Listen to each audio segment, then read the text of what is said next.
And joining us now from their home states, Oklahoma's Republican Senator Tom Coburn and New York Democrat Chuck Schumer. Senator Coburn, to you first. So far, so good, according to Governor Fallon in Oklahoma this morning. She seems to think FEMA is doing what's necessary. There seems to be enough financial aid in the pipeline to take care of what's happened down there, as horrific as it is. But I want to ask you about this whole way that this emergency aid is being handled. We had this huge fight over aid to the people that were hurt by Superstorm Sandy. You were one of those who were highly critical. You called the $50 billion aid package all-you-can-eat buffet. Do you think we need to take another look at how we get this financial aid to these places that are in trouble? I really do, Bob. It disproportionately hurts the more populous states the way we do it. The economic damage indicator, the way it's calculated. So a large state like New Jersey or New York is disadvantaged under the system that we have today.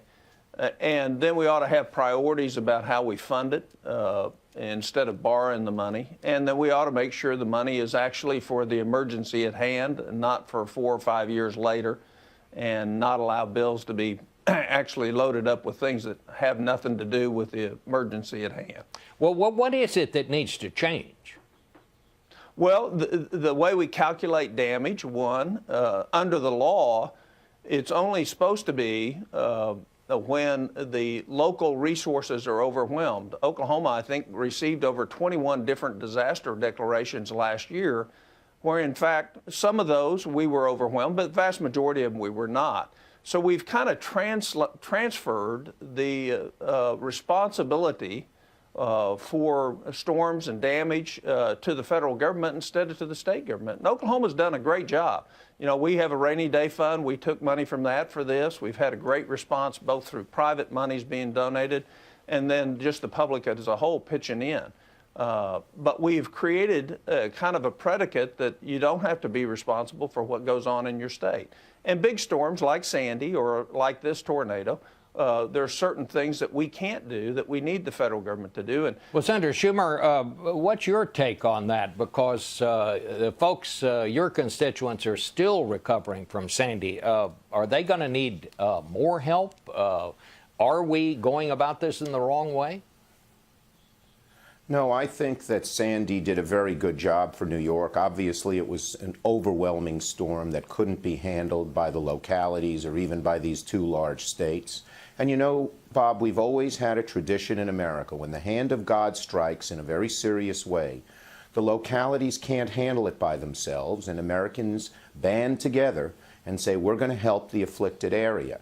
So for generations, New Yorkers have paid out to hurricane victims in Florida, tornado victims in the Oklahoma, Missouri, Alabama region, to fire-damaged states in the West. And when Sandy hit, it took a little while. Some people were against it, but bottom line is America stood by us, and we're using that money well, and the recovery is well on its way. There is a place where we're disappointed. I'd warned Tom about this, although our scale of damage was greater. It's taking a little too long for the money to flow to the homeowners and to the small businesses. And we'd like that to be a little quicker. I think we're seeing light at the end of the tunnel, but it's taken a while. But as for the relief to government, as for the emergency repairs, as for building back our beaches, been very good. I want to, while I have you here, shift to the president's speech. The president declared last week that it's time for the war on terrorism to end. He said, like all wars, it has to end. Senator Coburn, do you think the war on terrorism is over? I don't think the president said it was over, but he said we have to start bringing it to an end. What was your reaction to his speech? well, I see a big difference between a president saying a war's at the end and whether or not you've won the war. We can claim that it's at an end, but this war is going to continue. And we have still tremendous threats out there that are building, not declining, building. And to not recognize that, I think, is dangerous for us in the long run and dangerous for the world. Senator Schumer? Yeah, I think no one can dispute how strong the president's been on this war on terror. What he's saying is there's a new phase. We've been largely successful at dealing with al-Qaeda in Afghanistan and Pakistan. That's not over. There are new types of threats that we have to be vigilant about. But he said under this long-term war on terror where small groups of individuals can hurt us, we need some rules. We need some rules. We need some transparency. So American citizens and the citizens of the world know we're not just going willy-nilly.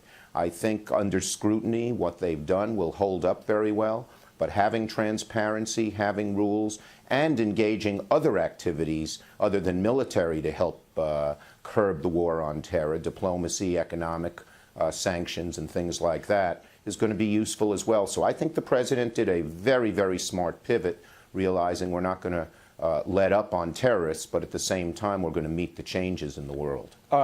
Senator Coburn, the president also said that he's asked the Attorney General to review all these investigations into leaks of what he says is classified information and whether that's put a chilling effect on journalists trying to report the news. Do you think the Attorney General is the right person to head up this review?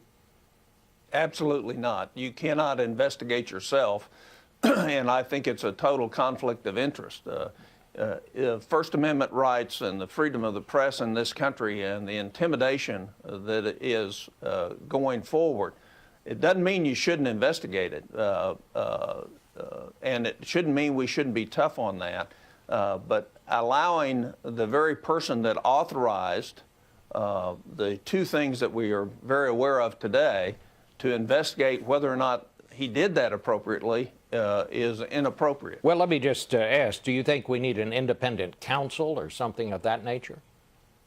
Well, I certainly think we need to separate it from the authority of the Attorney General, since the decisions were made either by him or under him.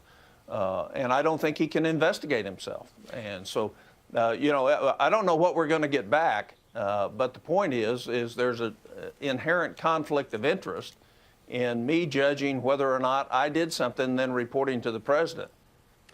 Senator Schumer, what do you think about that? Well, the system is clearly broken. Look, we have two very serious interests here. We have the right of the government to protect certain information from becoming public. Often that's classified national security information. Sometimes it falls into other ambits. At the same time, we want a robust and full freedom of the press. And the only people who make the rules in this case are the government side.